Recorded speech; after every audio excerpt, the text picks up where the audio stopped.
Mais la-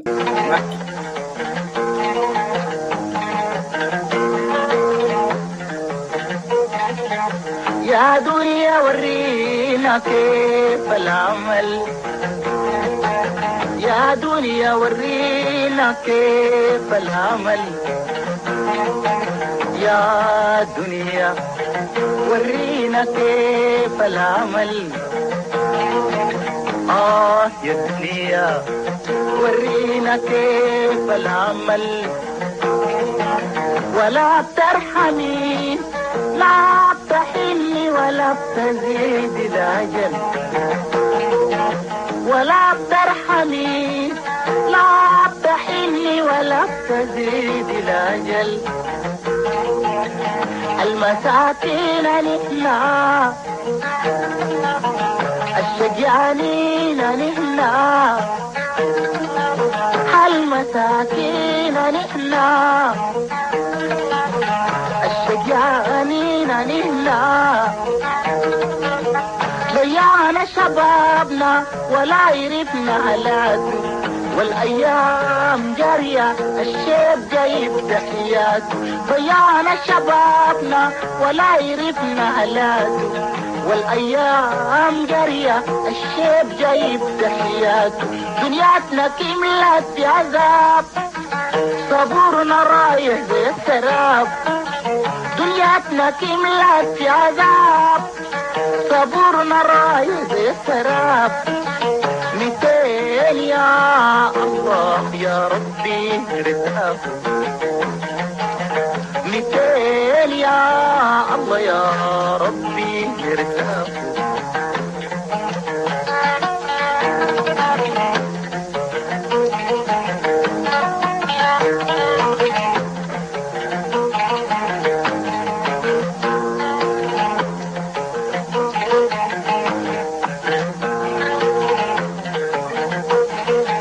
يا دنيا ورينا كيف العمل يا دنيا ورينا كيف العمل يا دنيا ورينا كيف العمل يا دنيا ورينا كيف العمل ولا بترحمي لا بتحني ولا بتزيد الأجل ولا بترحمي لا بتحني ولا بتزيد الأجل المساكين نحنا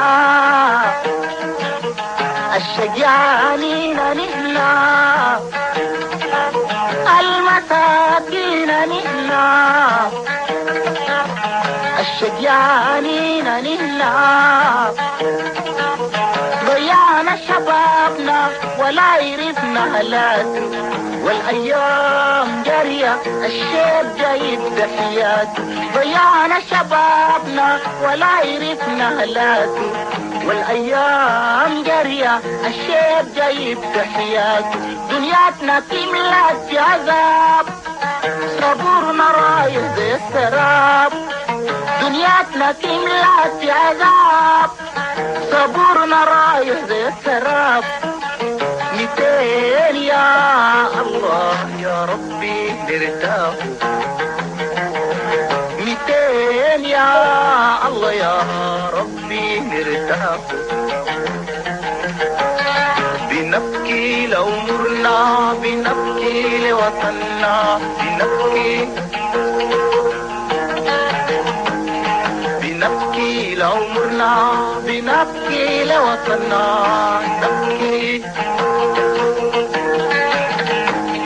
بنبكي لعمرنا ونبكي لوطننا نبكي يا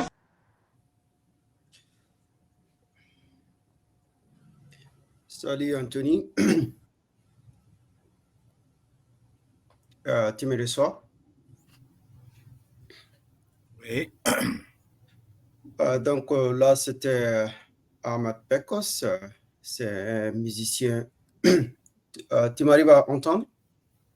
Ouais, mais le volume est relativement très bas. s'il faut. Ok, je ne sais pas qu'est-ce qui se passe. Maintenant, comment ça va? C'est bon?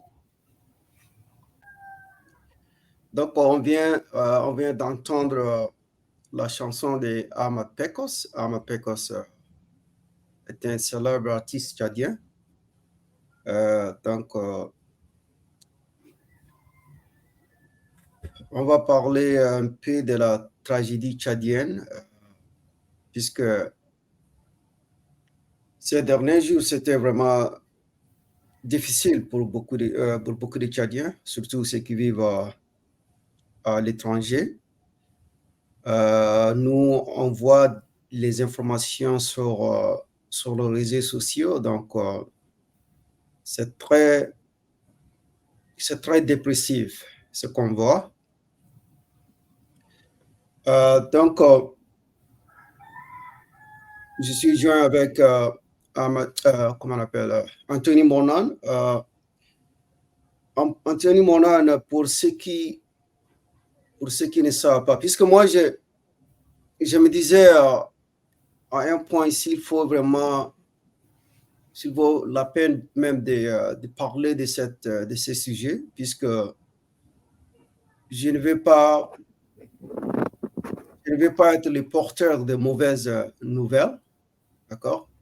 Puisque l'intention de cette émission, c'est pour améliorer les choses, n'est-ce pas? Pour être positif et optimiste, puisque ça fait longtemps qu'on est plongé dans les ténèbres au Tchad. Et on voit la répétition de l'histoire. Donc, nous, on a vécu des moments terribles au Tchad. Donc, pour moi, c'est une façon d'injecter du positivisme dans la narrative tchadienne, n'est-ce pas? D'amener une nouvelle vision des choses. C'est-à-dire, on pourra créer la paix, on pourrait créer la paix, on pourrait créer la justice, on pourrait créer la prospérité, n'est-ce pas? C'est dans cet esprit que je suis en train de faire cette émission, d'accord? Oui. Je suis en train de dépenser mes propres argent pour parler de certains sujets au Tchad. C'est dans l'intention d'avancer les choses vers un avenir prospère, n'est-ce pas? Mais moi, j'étais vraiment... il faudrait que je clarifie ma situation, ma position vis-à-vis du gouvernement actuel. Moi, j'étais optimiste. Moi, je supportais les efforts du président de transition, n'est-ce pas?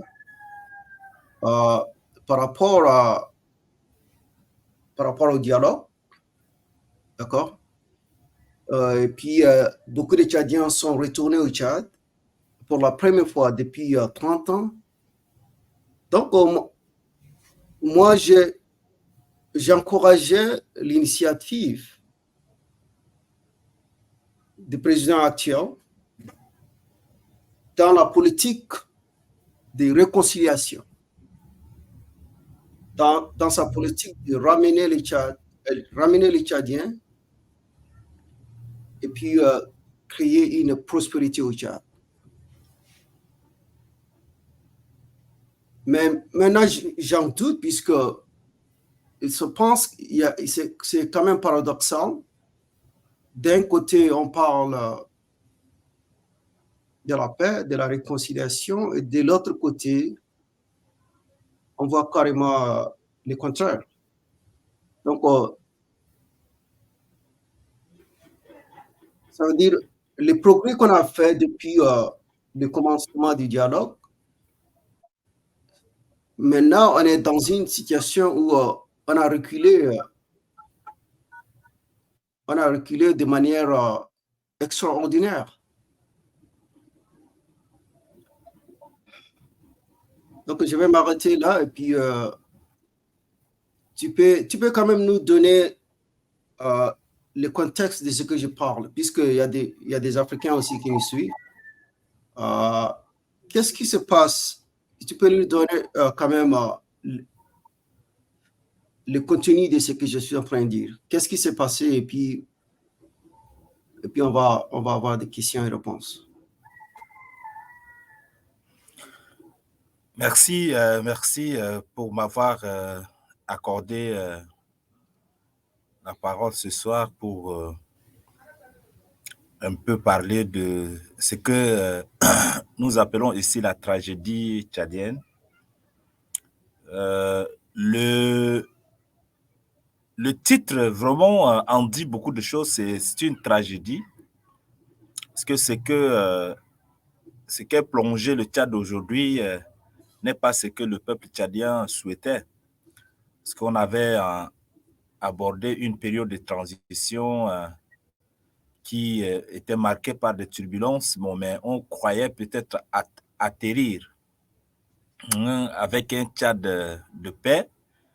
Mais à notre grande surprise, à la grande surprise donc du peuple tchadien, nous sommes encore retombés dans un fossé très sombre où nous sommes en train de nous poser des questions, mais est-ce que vraiment c'est ce que nous souhaitons? Quand nous parlons de tragédie, peut-être pour quelqu'un qui n'a pas écouté des informations concernant le Tchad ne pourrait pas en savoir, mais c'est pour parler de ce qui s'est passé au Tchad le 27 février dernier. Cet événement douloureux qui a emporté la vie d'un acteur politique de l'opposition, un acteur très actif dans la chaîne politique tchadienne, qui est disparu aujourd'hui. Le peuple tchadien est dans l'amertume, le peuple tchadien est dans le désarroi total. On se demande où est-ce que nous en finirons. Ce que je voudrais dire, cet opposant est connu dans la chaîne politique, M. Yaya Dillo, qui est le président du Parti socialiste sans frontières, en abrégé PCF. Yaya Dillo est connu pour sa franchise, est connu pour son radicalisme, est connu pour ses caractères d'un homme intègre qui a marqué la vie politique au Tchad. Aujourd'hui, il est disparu. C'est ce que je vous dis et je vais dire parce que c'est suite à un événement, suite à un assaut de l'armée tchadienne au siège du PCF, que cet homme est disparu. Mais avant d'arriver à cela, qu'est-ce qu'il faut dire? Comment ces événements étaient arrivés? Vous vous rappelez, en milieu du mois de février, on avait constaté un beau matin des images envoyées sur les réseaux sociaux. Moi, à ma page, quand j'avais ouvert ma page de Facebook, j'ai aperçu des images qui faisaient état donc de l'attaque du bureau du président de la Cour suprême, M. Ahmad Samir. Et après, le président de transition a fait une déclaration pour dire que c'est un acte de vandalisme, c'est un acte ignoble et l'enquête va être engagée, menée pour retrouver les auteurs de cette attaque-là. C'est-à-dire que le bureau du président de la Cour suprême était saccagé.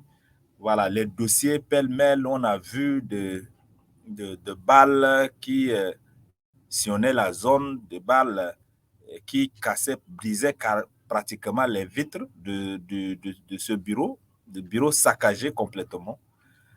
Et c'est par des hommes inconnus. selon l'information qui circulait. Et donc, après ces événements, l'enquête serait menée où cette enquête a constaté que le grand portail était hermétiquement fermé. Il n'y avait même pas de bousculade, il n'y avait même pas, comment on appelle, voilà. Donc, on s'était rendu compte que le bureau était saccagé et le grand portail était hermétiquement fermé. Il n'y avait pas quelque chose de traces qui font croire qu'il y avait des gens qui ont bousculé le grand portail pour entrer dans le bureau. Il n'y avait rien de suspect. Et donc, d'après l'enquête, il a été révélé que le secrétaire adjoint chargé des finances, M. Abakar Tourabi, était l'un des éléments impliqués dans cette attaque ou bien des tentatives de l'assassinat du président de la Cour suprême. Et je crois que les autorités de transition auraient convoqué le monsieur pour l'écouter par rapport à son accusation, mais celui-ci comment on appelle, a résisté. Ça, c'est d'après la déclaration du gouvernement par rapport aux faits. Donc, voilà, il a été aperçu lors de à Sabangali, il y a un quartier situé à N'Djamena, là où il y a des grillades, on appelle communément chez Dogo. Et c'est de là où il a reçu une balle à la cuisse. Et quand il a reçu la balle, il était tombé et voilà, les éléments qui sont venus le molester ont pris M. Tourabi, Abakar Tourabi, le jetant dans le véhicule pour l'amener à un endroit que nous ne connaissons pas. Voilà que ses parents sont apparus pour aller au niveau de renseignements généraux, comment on appelle, au siège de l'ANES et les renseignements généraux, demandant le corps de M. Abakar Tourabi. Pour eux, il a été assassiné et que les agents de renseignement ont pris le corps pour une destination inconnue. D'après la déclaration de M. Yaya Dilo à la veille même de ces événements, Yaya Dilo disait que ce sont les parents de Abakar Tourabi. Entre-temps, lui, il se trouvait au siège. À son siège, il était replié dans son siège et que c'est les parents de M. Tourabi qui venaient au niveau de renseignements généraux réclamant donc le corps de leurs parents. Est-ce que le DG de renseignement leur fait comprendre que s'ils veulent voir le corps de M. Tourabi, il faudrait 2 personnes seulement, 2 témoins, 2 parents, puis peuvent venir entrer voir le monsieur, comment on appelle, M. Abakar Tourabi. Ça, c'est la déclaration. Et que, après cela, ce qui n'a pas été le cas, et que c'était des élèves, ils n'étaient pas armés. Et c'est après que la police est venue donc lancer des gaz lacrymogènes sur ces gens qui ont pris fuite.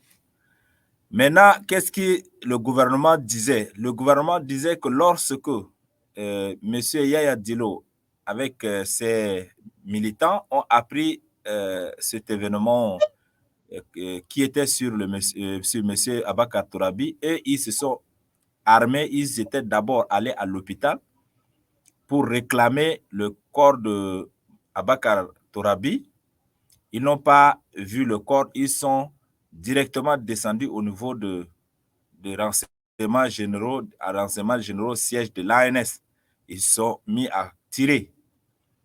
Et c'était comme ça que les forces de l'ordre aussi ont profité de leur droit de défense, de légitime défense, pour attaquer ces gens. Si je comprends bien, les éléments des Dilo ont tiré sur sur les militaires ou les polices? Non, ce sont des civils, ce ne sont pas des militaires parce qu'ils étaient habillés, selon le Ah, gouvernement, ils étaient habillés en civil. Et c'est comme ça qu'ils sont allés donc, au niveau du siège de l'ANS, l'Agence nationale de sécurité, qui est une institution aussi très, comme on appelle, sensible.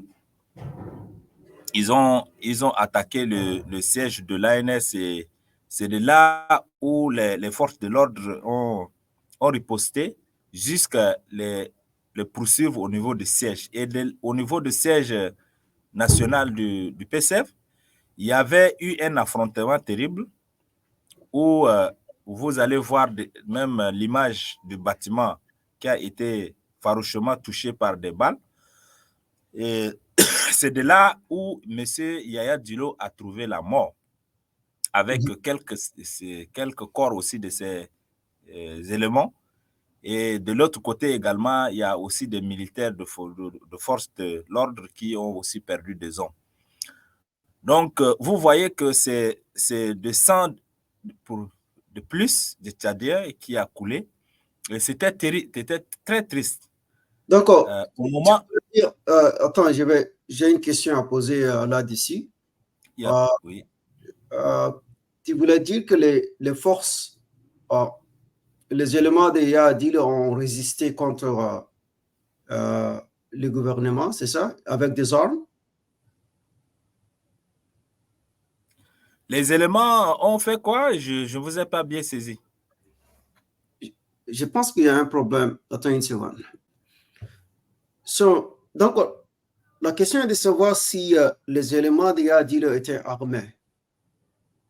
Oui, justement, d'après la déclaration du gouvernement et aussi à la suite donc, de cet assaut, il y a quelques éléments de Yadilo qui ont été présentés à la télévision avec les armes à feu déposées par terre et aussi ceux qui étaient impliqués, je crois pas moins de 20 personnes qui ont été présentées à la télé. Cette image où on a aussi aperçu M. Saleh Déby, qui est aussi présenté à la télé. Donc, vous imaginez un peu ce que le gouvernement disait par rapport à cet assaut. Mais il y a beaucoup de gens qui disent que c'est un scénario qui a été monté par le gouvernement. Est-ce qu'il y a une vérification, puisque est-ce qu'on peut comparer ce que le gouvernement dit par rapport à ce qui s'est réellement passé? Puisque il y a beaucoup de gens qui ne croient pas à la version du gouvernement. Oui, justement parce que vous savez qu'au Tchad, il y a ces genres de choses, il y a ces genres de choses qui sont aussi connues dans le passé. Le gouvernement parfois montre des choses également. Donc, ça, c'est des cas qui peuvent aussi être appréciés de part et d'autre par celui qui veut faire une analyse. Mais ce que nous autres, on a vu à la télévision, même si c'est un scénario, ça, je ne serais incapable de le déterminer de manière la plus exacte. Mais d'après le gouvernement, c'est que ces éléments apportaient des armes. Il y a des armes bien neuves, des armes lourdes même, que je me dis, est-ce que ces armes-là sont réellement portées par des particuliers tchadiens? Est-ce que si réellement ces armes sont détenues par des particuliers, c'est qu'il y a une faille au niveau de la sécurité au Tchad. Et c'est surprenant, je vous assure. Donc, ce qui fait que avec tout ce que les gens, tout le contrôle que les gens font ici dans la ville de N'Djamena, avec toutes les dispositions sécuritaires que la transition en a pour l'instant, on se retrouve avec des particuliers qui détiennent des armes lourdes. Ça, c'est ça là qui sème de doute dans l'esprit de la population pour dire que le gouvernement est en train de monter des scénarios. Vous voyez un peu. Donc voilà, c'est un peu ça, les réalités de ce pays. Est-ce qu'on connaît le nombre de gens qui sont sont morts des deux côtés. Voilà, le gouvernement, comme toujours, c'est les déclarations du gouvernement qu'on tient compte, mais en réalité, il y a eu assez de victimes. Il y a eu assez de victimes, mais le gouvernement fait état donc de quelques 3 ou 2 personnes du côté de Yaya Dilo, avec 4 éléments ou, je ne sais pas, fait état de 4 ou quelques blessés, de dizaines de blessés ou bien de vingtaines de blessés. Voilà, du côté également de forces de l'ordre. Donc, le bilan exact, je m'excuse, le bilan exact de cet événement reste aussi dans le doute, comme ils ont parlé d'une enquête de type international qui viendra donner lumière. C'est à la suite de cette enquête qu'on saura réellement le nombre de victimes, de morts ou de blessés par rapport à l'événement. Mais pour l'instant, il serait encore trop tôt de dire avec exactitude les chiffres Mais de il y a d'autres questions, puisqu'il y a beaucoup de questions que les gens se posent.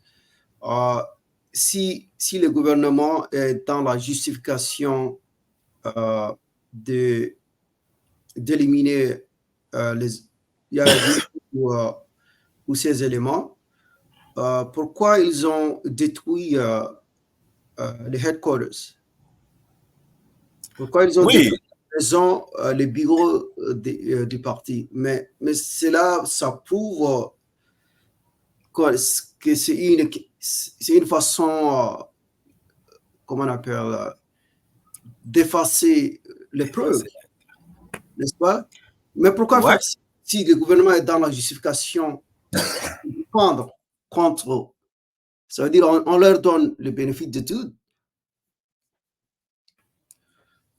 Donc, voilà, donc, je disais, dans des circonstances pareilles, dans de telles situations, toujours il y a des interprétations qui font couler aussi d'encre que de salive. Et justement, c'est la question que les gens se posent, ils disent, mais pourquoi du coup, on doit démolir complètement le bâtiment qui était d'abord une propriété individuelle, une propriété privée.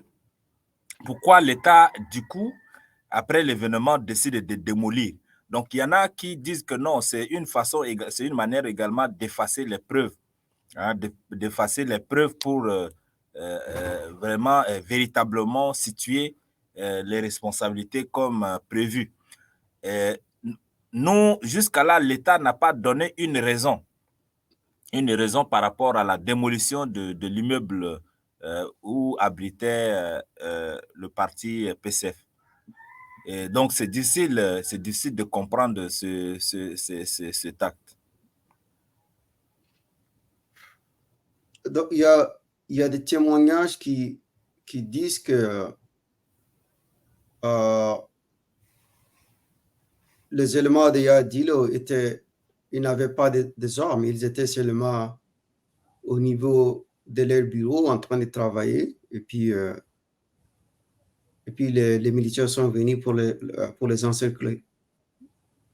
Justement, même à la veille, comme je disais, à la veille même de cet événement, Yaya Dilo a fait personnellement une déclaration envoyée, publiée sur les réseaux.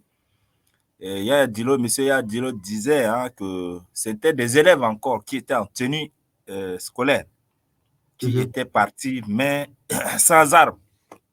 C'est d'après lui. Comme nous n'avons pas aussi pu vérifier les sources, il serait difficile de dire, mais lui-même, il avait fait la déclaration, publiée sur les réseaux pour dire que c'est des enfants, c'était des enfants également, qui venaient de différents établissements se réunissant au niveau de RG. Donc, excusez-moi, je suis un peu enrhumé.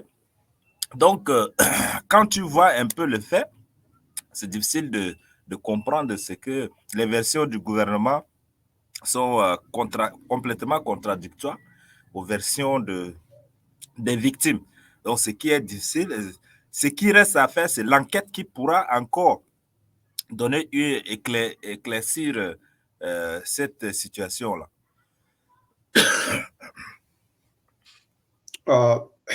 Mais toujours est-il que la question est de savoir est-ce qu'ils est-ce qu'il y aura une enquête réelle dans ce sens, n'est-ce pas? Oui, bon, c'est la question qu'on se pose, mais que je crois lors d'une interview, d'un entretien du Premier ministre avec sur quelques télévisions européennes, le Premier ministre avait promis une enquête du type international. Donc, cette enquête serait véritablement indépendante. Parallèlement, donc comme c'est une enquête du type international, il y aura des contrats déterminés, lesquels qui vont composer cette commission d'enquête qui va être lancée. Donc, naturellement, on attend si réellement l'enquête serait engagée pour faire la lumière sur la disparition de cet acteur politique tchadien, de l'opposition surtout. Je pense que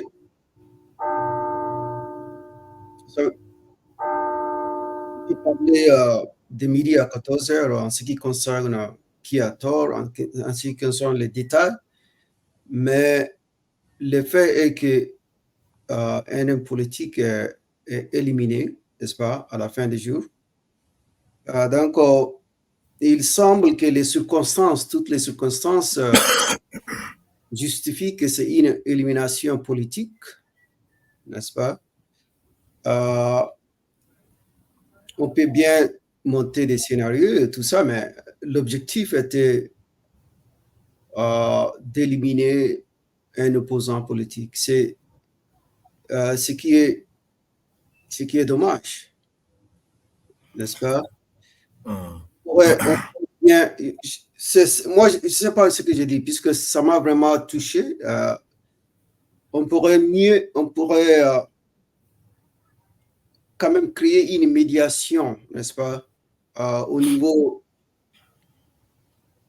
des aïeux pour quand même trouver une solution à l'amiable.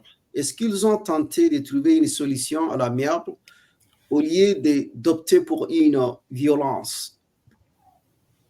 Mais pour traiter quelque chose à l'amiable, il faut qu'il y ait un problème. Mais s'il n'y a pas de problème, je ne sais pas à quoi on va chercher à résoudre.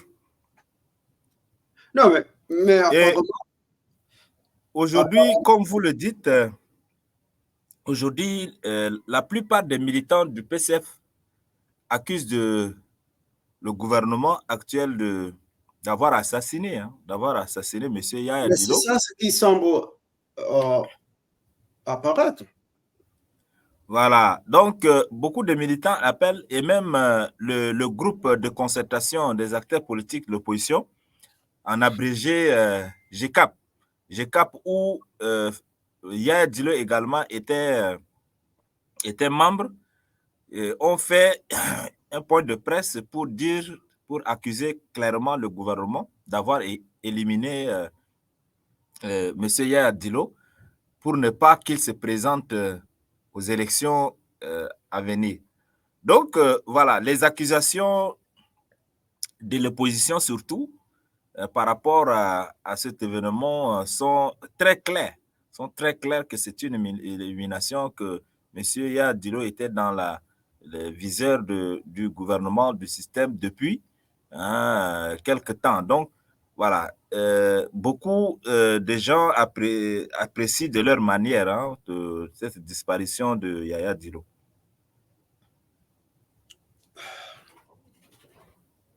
Oui, c'est vraiment dommage puisque pour ceux qui ne savent pas, il est aussi un parent du président actuel, n'est-ce pas?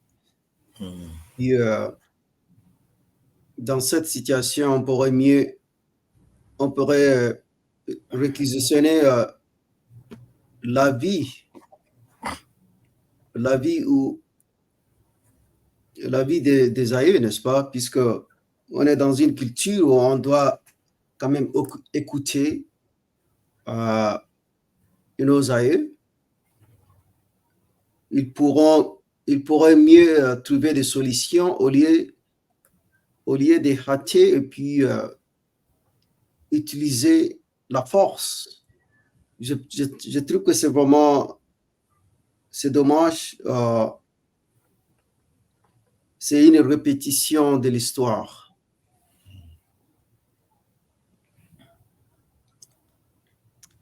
Donc, la date de son décès, c'est le 28 février, n'est-ce pas? 28 février, oui, 28 février Qui coïncide 2024. avec la date du décès de sa mère, n'est-ce pas? Oui. C'était la date de l'anniversaire également de sa mère, hein, du décès de sa mère en 2021, bien sûr.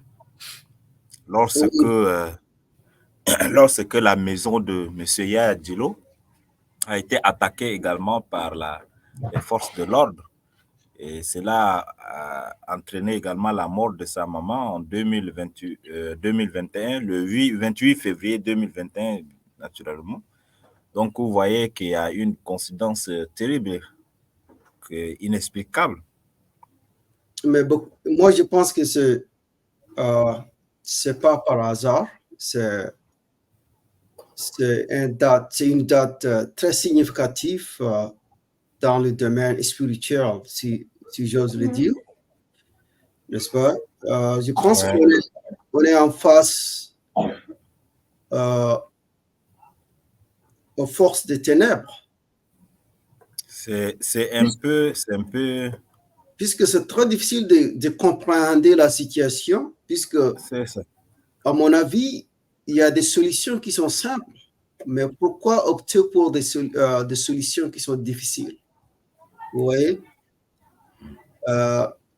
Cette situation aurait pu se résoudre de manière vraiment très facile. Vous voyez? Et ça, c'est un peu compliqué. Ça veut dire qu'on n'est pas vraiment dans... on ne voit pas les choses de même manière. C'est ça ce qui me choque.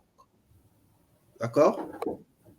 C'est-à-dire, nous, on est dans une démarche de trouver des solutions, n'est-ce pas, à nos problèmes, et puis des solutions qui sont efficaces, et puis des solutions qui sont simples. D'accord?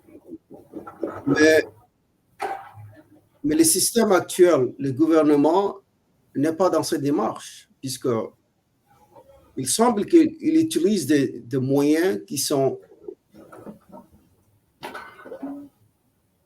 dangereux, n'est-ce pas, pour résoudre certains problèmes. Donc,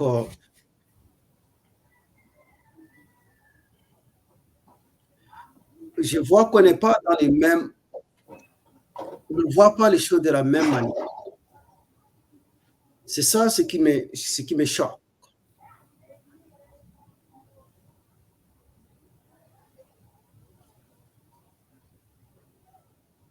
Puisqu'on voit que c'est une répétition.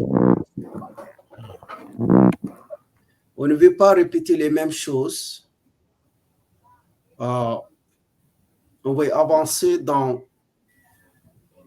un processus nouvel. D'accord?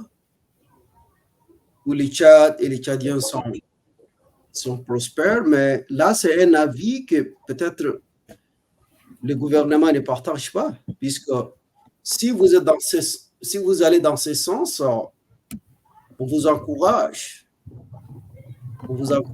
Et puis, ensemble, on peut trouver des solutions, de voir des moyens pour résoudre ces problèmes-là.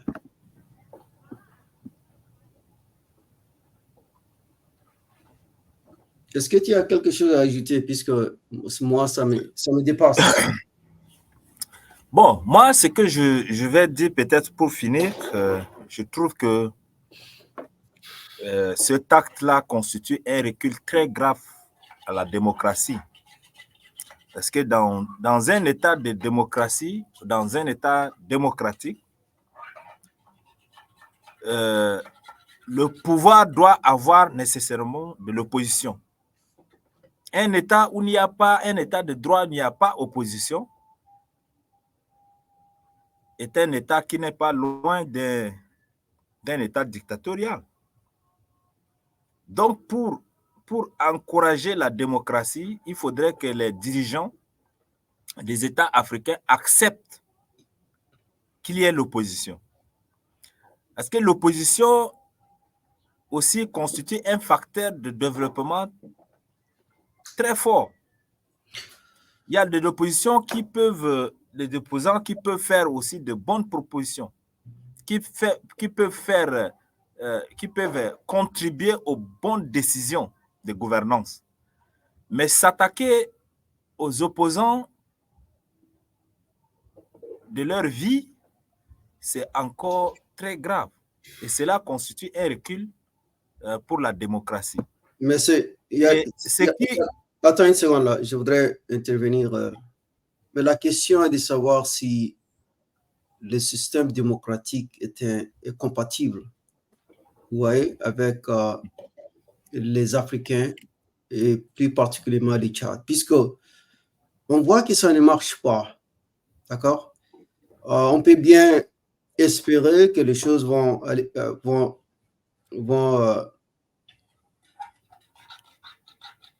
bien, mais toujours est-il que le système démocratique, c'est un système qui n'est pas compatible. Mais peut-être il faudrait avoir un autre système qui va mettre en avant les aspirations du peuple. D'accord? Puisque ce système semble comme si c'est un théâtre très dangereux où les acteurs se trouvent éliminés. Vous voyez? Donc, on pourrait peut-être adopter un autre système qui prend en compte notre réalité, notre histoire, d'accord? Qui prend en compte notre vision du monde, puisque c'est un système qui est complètement imposé, et puis les rituels même, par exemple, les rituels dans les gouvernements, les cérémonies, ne sont pas des rituels africains, ce sont des rituels ou des cérémonies européennes. Vous voyez? Il faudrait que le système inclue les cérémonies africaines, d'accord? Les rituels africains, les traditions africaines. Ça veut dire que le système doit être plus proche de la vision du peuple, de leur histoire, vous voyez? De leur culture.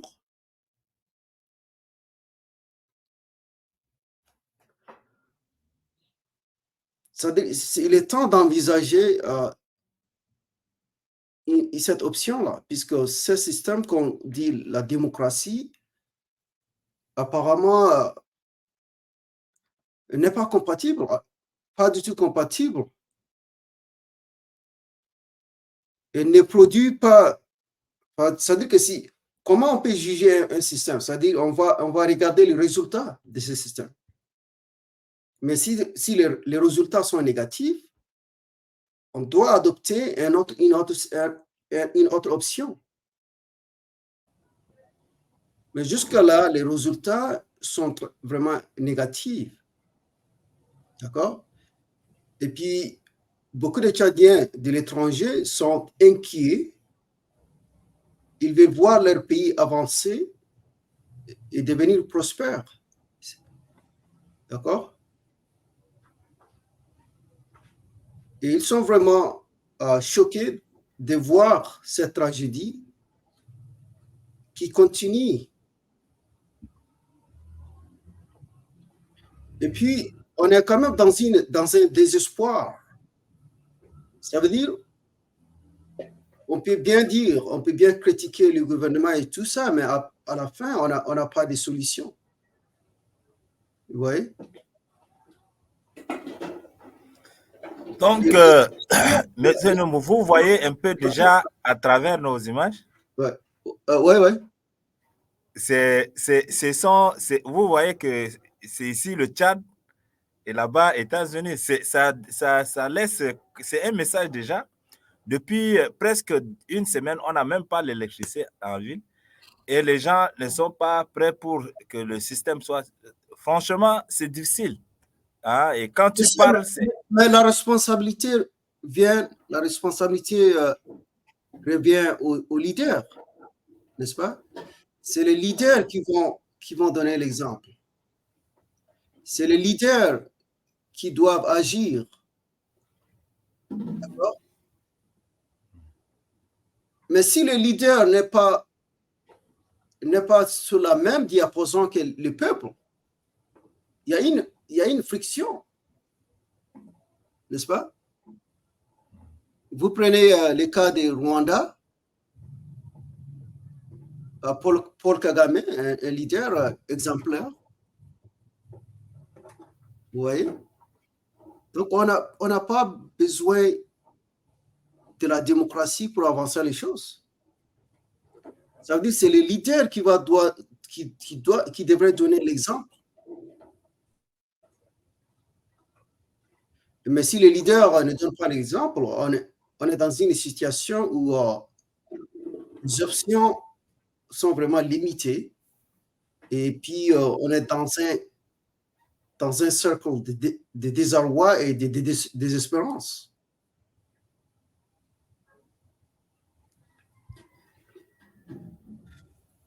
Vas-y. C'est très douloureux.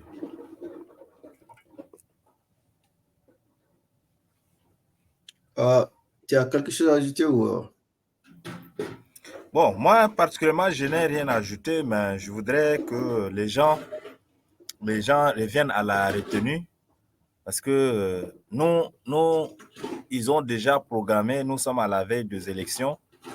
Et quand nous affichons donc de telles images à l'international, ça laisse déjà un mauvais signal.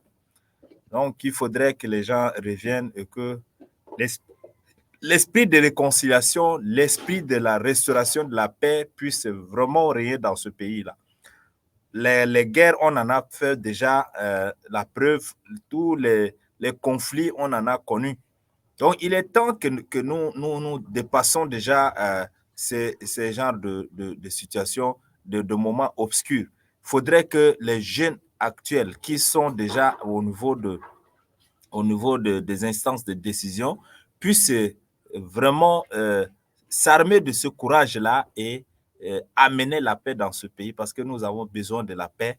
Nous ne voulons pas encore que des périodes sombres encore ressurgissent. Franchement, c'est un manque, c'est un recul très grave. Hein? On prépare des élections et encore, on se retrouve dans des situations pareilles pour endeuiller les familles. Franchement, le Tchad ne mérite pas ça. Hein? Les opposants, comme M. Yaya Dilo, ne méritent pas ça. Les militants de Yaya Dilo ne méritent pas ça. Il faudrait que vraiment les gens reviennent à la raison et à la retenue pour que la paix règne dans ce pays-là. Nous avons besoin de la paix. Je voudrais ajouter aussi, puisque comme on a mentionné, Yaya Dilo est un parent du président actuel, n'est-ce pas? Ouais. Tu me reçois très bien? Très bien. Donc, comme il s'agit, ils ont les mêmes clans, ils sont liés. On se demande où sont les autorités traditionnelles, par exemple les sultans, par exemple les frères, l'oncle du président actuel, Daoussa Idriss Déby, Daoussa Déby. Où sont ces, puisqu'ils ont une importance majeure dans leur communauté, n'est-ce pas? Mais il semble que leur rôle n'est pas vraiment actif. On se demande où sont ces leaders-là, les leaders religieux, les leaders traditionnels. D'accord? Je ne sais pas comment ça se passe, mais on se demande, il semble que personne ne sont pas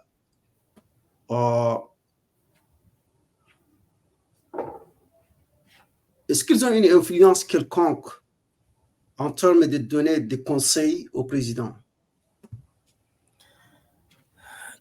Vous savez que la plupart des leaders religieux ou que je pense des détenteurs de pouvoir traditionnel ici au Tchad sont beaucoup plus politisés. Vous voyez, le pouvoir traditionnel au Tchad sont dans le système. C'est difficile. Vous voyez, je vous assure que, franchement, c'est des choses, ce que nous sommes en train de vivre ici au Tchad est inimaginable, je vous assure. C'est inexplicable. Les gens ont, le système a tout corrompu les choses. Le système a tout corrompu les pouvoirs. Aujourd'hui, ces pouvoirs ou bien les leaders des traditions n'ont pas de voix pour dire quoi que ce soit face à ce système. C'est difficile. Et donc, tout ce que nous voulons, peut-être qu'à ces gens-là, qu'ils reviennent à leur bonne conscience. Il faut qu'ils reviennent à une bonne conscience. Il ne faut pas continuer à tuer leurs parents à cause du pouvoir. La vie qu'on ôte d'un parent est très importante plus qu'un pouvoir éphémère. Hein? On laisse vivre ces gens et on dit le développement d'un pays, là, c'est les ressources humaines. Vous voyez? Vous allez trouver des États où ils n'ont aucune ressource souterraine. Mais les ressources humaines, ils ont su former, prenons un pays comme la Suisse, qui n'a pratiquement rien. Mais les ressources humaines constituent aujourd'hui un facteur de développement très puissant pour ce pays-là. Hein. Nous avons des États qui n'ont rien, mais c'est les ressources humaines. Donc, il faut entretenir sa population, il faut entretenir les ressources humaines. Nous avons besoin de tels cadres qui ont des talents, qui ont de potentialité pour contribuer à l'économie de ce pays. Mais les éliminer de cette façon, franchement, ce n'est pas digne, ce n'est pas normal. Il faudrait qu'on encourage les ressources humaines. Combien de Tchadiens qui sont morts hein, à l'intervalle de 5 ans ou bien à l'intervalle de 3, de 4 ans, c'est inimaginable. Donc, il faudrait que les gens reviennent un peu à la retenue. Franchement, ça marche pas. Je voudrais aussi rappeler que les liens de parenté sont sacrés en islam, dans la religion. Et il ne faudrait pas laisser les pouvoirs désacraliser ces liens-là. C'est très important, puisque les liens de parenté sont beaucoup plus importants que les ambitions politiques. D'accord? Il ne faudrait pas que les matériels, les ambitions politiques passent au-dessus de nos liens sacrés, de nos traditions sacrées. Il faut que les gens aient conscience de ça. Vous voyez? Le monde spirituel est très actif. Il ne faudrait pas qu'on oublie ça, puisque l'univers a ses propres façons. On a vu comment le défunt maréchal a trouvé la mort. C'est très regrettable. Vous voyez? Franchement. Donc, il y a une conception, il y a une conception qui est appelée karma. Je ne sais pas si c'est la même conception en français. Ça veut dire les actions qu'on fait dans la vie, ces actions vont revenir. Naturellement. Sur nous à un point. Donc, les gens, il faudrait qu'ils aient le courage de réfléchir de leurs actions.